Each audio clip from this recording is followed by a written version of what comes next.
Paul Biya a conçu le pouvoir comme étant une chose qui doit essentiellement se conserver. Il a conçu le pouvoir comme une fin en soi. Et voilà pourquoi il veut finir dans le pouvoir. Il veut finir avec le pouvoir. Dans le pouvoir, il veut finir sous le pouvoir. Et il veut être protégé par le pouvoir. Parce que Biya ne croit en rien d'autre qu'au pouvoir. Donc il rentre.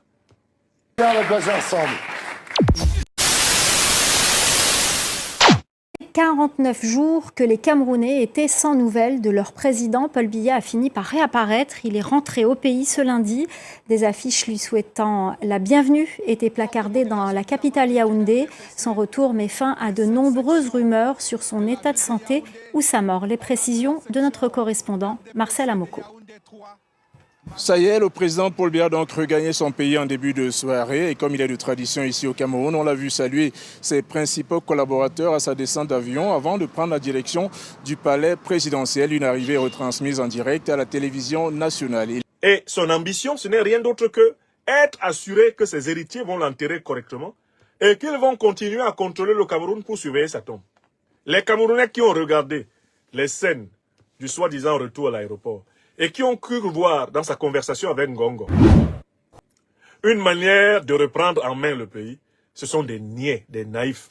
Ce sont des gens qu'on appelle dans notre langue quotidienne au Cameroun des Tumbu Fap-Talé. C'est-à-dire des idiots à 5 sous. Fap-Talé, 5 thalers en pidgin. C'était l'unité monétaire la plus petite au 19e siècle, sous les Anglais et les Allemands. Les thalers.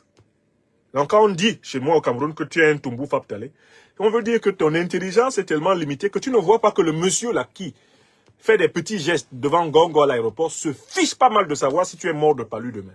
C'est pas son problème. Il n'est pas rentré là pour vous. On va passer ensemble. Le Cameroun a ensuite interdit toute discussion sur l'état de santé du président, estimant qu'il s'agissait d'une question de sécurité nationale. Paul Biya n'a pas participé à la dernière Assemblée générale des Nations unies à New York, ni au dernier sommet de la francophonie à Paris. Alors ceux qui sont allés dormir chez eux, ont dit, ah oui, vraiment, on avait peur, il est revenu. Ce sont les Tumbu Fap-Talé. Ils ne gouvernent pas le Cameroun. C'est Ngongo, Chantal Biya, Franck Biya et les généraux corrompus par le clan Biya qui tiennent le Cameroun actuellement. Et ils ont un seul objectif que leur a fixé Biya, c'est de bien s'accrocher au pouvoir pour l'enterrer et organiser une succession en leur faveur. Pour le moment, ils exercent déjà la succession. Ce sont eux qui gouvernent le Cameroun. Le Cameroun est gouverné par eux. Et puis l'autre chose que je vous fais observer, ça vous a peut-être échappé dans la scène là. Vous avez vu l'angoisse qui habitait le visage de la dame, la première dame, la femme de M. Biya. Vous avez vu comment elle a ordonné à la voiture de se mettre en position départ. Parce qu'elle était habitée par une angoisse, c'était que son mari s'écroule. Elle a demandé, regardez à nouveau la vidéo de l'accueil à l'aéroport, regardez la tension qui règne sur le visage de Chantal Biya. On va passer ensemble.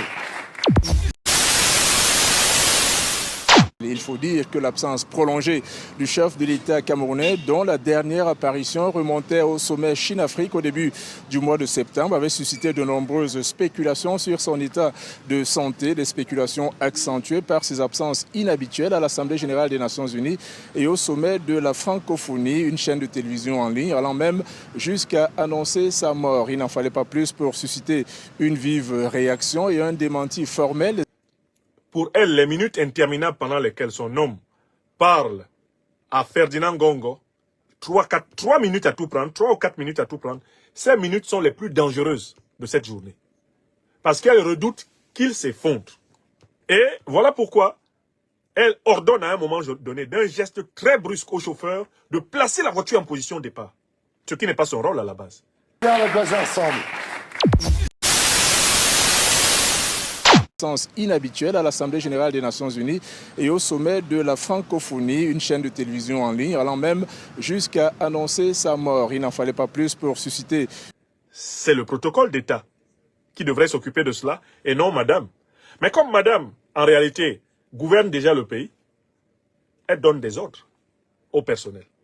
Elle donne des ordres au personnel et au personnel de l'État, alors qu'elle n'est pas chargée du protocole d'État. Elle donne des ordres. Regardez bien la vidéo. Viens, on va passer ensemble.